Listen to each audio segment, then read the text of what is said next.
Hi, it's Larry Herb, Xbox Live's Major Nelson here at Airtight Games for Xbox Wire.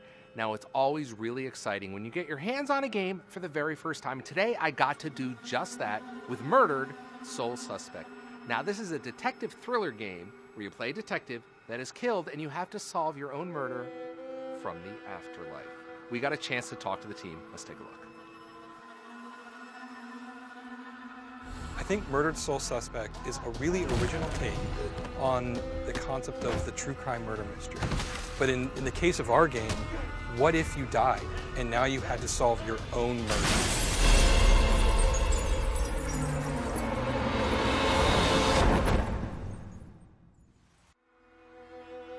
In the process of figuring out who killed you and why they killed you, you sink deeper and deeper into a mystery story. You take the role of one of Salem's best detectives who ever worked in the department.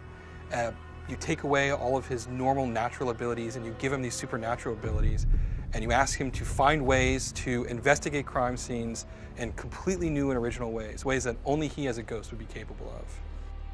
It was interesting when we started developing this game and started asking ourselves, what does it really mean to be a ghost? What is the fantasy of being a ghost? What is it that you want to do as a ghost? When you're walking through the walls, it suddenly becomes both almost exhilarating and freeing, and it also becomes very disorienting. It's incredibly empowering for players, and it's also a huge part of that wish fulfillment of being a ghost, getting to peek into places that you wouldn't get to see otherwise.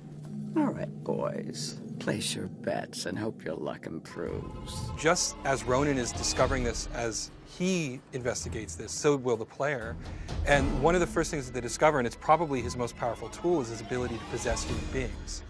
And while you can't directly control human beings, you have some really incredible powers over them. You can look through their eyes, you can hear through their ears, you can influence their behavior very slightly, read their thoughts, things of that nature. Ronan, unbelievable. I think the player being a little lost is a good thing. I think it's fun for them to come into a space and go, oh man, I got to figure this out. Because that's what Ronan's thinking as well. If the player comes into the space and goes, oh, I already know all of this, then it's about going through the motions. But if you ask them to make some decisions, force them to do some lateral thinking, that aha moment, once they figure it out, it becomes that much more gratifying.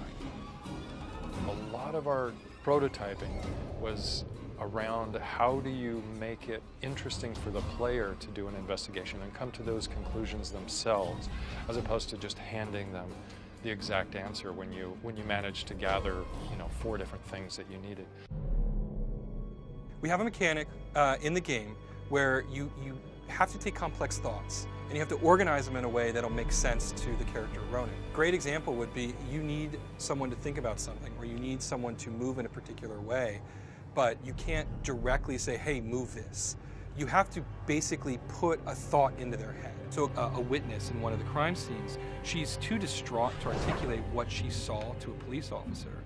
But your own memory of a conversation that you overheard can be put into her head. And when you do that, it breaks free the data. And so she can think about it, and you get this information in her own thoughts, even though she can't express it verbally. When we were brainstorming locations for the game, we first looked for places that had really deep supernatural history and lore behind them. And very quickly we realized that Salem's history worked perfectly for this particular story. And if the player takes the initiative, they're going to learn a lot about this really rich world that we've created.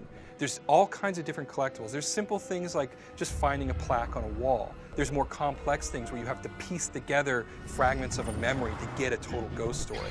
And there's actually full-on side quests, which are independent investigations that don't help Ronan solve his own mystery, but will help other ghosts move on.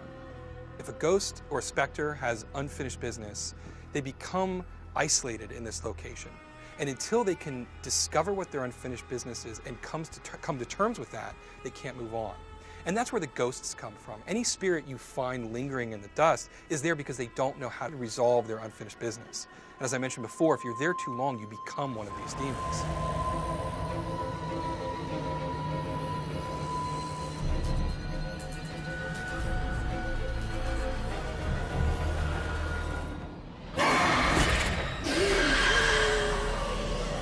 I I think the thing that we're most personally proud of is creating this really rich, complex world.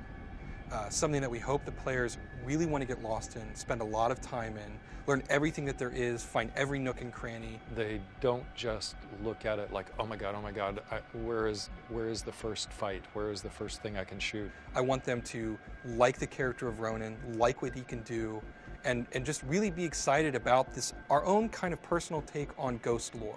Because while ghost lore is sort of universal, I think our interpretation of it is really original, and I think people are really going to remember it. Get back here! I said, get back here!